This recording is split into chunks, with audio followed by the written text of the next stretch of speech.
இந்திய பொருளாதாரத்தின் முதுகெலும்பாக விளங்கும் பண பரிவர்த்தனையில் ஒரு மிகப்பெரிய மாற்றத்தை ஏற்படுத்த மத்திய அரசு மற்றும் இந்திய ரிசர்வ் வங்கி தயாராகி வருகின்றன. தற்போது புழக்கத்தில் உள்ள காகித ரூபாய் நோட்டுகளுக்கு பதிலாக நீண்ட காலம் உழைக்கக்கூடிய பிளாஸ்டிக் அல்லது பாலிமர் ரூபாய் நோட்டுகளை அறிமுகம் செய்வது குறித்து சமூக வலைதளங்களில் பல்வேறு செய்திகள் பரவி வந்தன. குறிப்பாக பழைய நோட்டுகள் செல்லாமல் போய்விடும் என்று அச்சம் மக்களிடையே நிலவியது. இந்த சூழலில் மத்திய நிதியமைச்சர் நிர்மலா சீதாராமன் மாநிலங்களவையில் இதுகுறித்து அதிகாரப்பூர்வமான விளக்கத்தை அளித்து அனைத்து குழப்பங்களுக்கும் முற்றுப்புள்ளி வைத்துள்ளார். தற்போது இந்தியாவில் பயன்படுத்தப்படும் ரூபாய் நோட்டுகள் உயர்தர காகிதம், பருத்தி மற்றும் லெனின் கலவையால் தயாரிக்கப்படுகின்றன.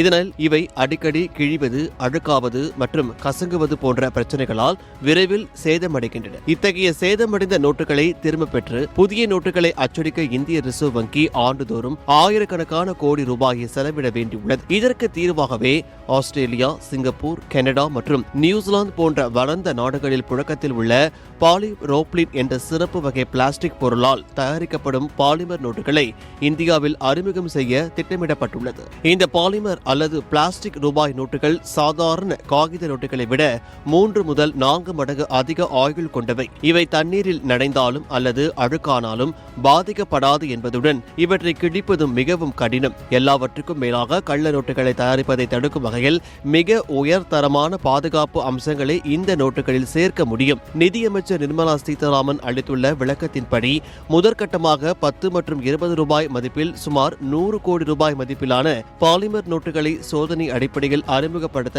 இந்திய ரிசர்வ் வங்கிக்கு மத்திய அரசு அனுமதி அளித்துள்ளது. இந்த கள சோதனைகள் வெற்றிகரமாக முடிந்த பின்னரே பாலிமர் நோட்டுகள் முழுமையாக புழக்கத்திற்கு விடப்படும். தற்போது இதற்கான மூலப்பொருட்களை கொள்முதல் செய்யும் பணிகள் ஆரம்ப கட்டத்திலேயே இருப்பதால் இந்த நோட்டுகள் பொதுமக்களின் பயன்பாட்டிற்கு எப்போது வரும் என்ற துல்லியமான தேதியை இப்போது அறிவிக்க முடியாது என்றும் அமைச்சர் தெரிவித்துள்ளார்.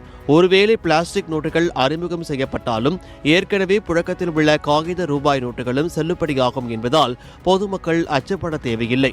இந்த சோதனை முயற்சி வெற்றியடைந்தால் வரும் காலங்களில் 50, 100 மற்றும் 500 ரூபாய் நோட்டுகளும் பிளாஸ்டிக் வடிவில் வெளிவர வாய்ப்புள்ளதாக